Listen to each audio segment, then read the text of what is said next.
how to redeem Robux in Microsoft Rewards. So if you want to redeem Robux in your Microsoft Rewards, then what you need to do is first you need to search for rewards Bing and then go with rewards.bing.com website. Make sure that you've logged into your account and make sure that you're on your dashboard section.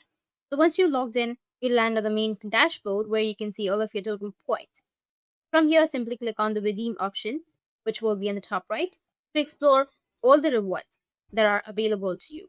As you scroll through, you'll notice a variety of options through. You'll notice Roblox. These can include your Microsoft gift card, Xbox credit, movies, games, and many more. So at the top, you'll see the Roblox digital card. Click on it, and you'll see the option of 800 Robux or 1000 Robux, but it requires around 13,000 points. So if you have enough points, you can simply click on redeem now and you'll receive a Roblox digital card that gives you those Robux. One important thing to keep in mind is that Microsoft doesn't always offer Robux in its rewards system. It usually appears occasionally, sometimes after a week or at a certain time intervals. So this option won't always be available.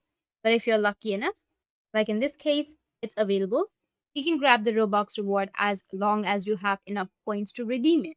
And if you found this video helpful, hit the subscribe button and thanks for watching.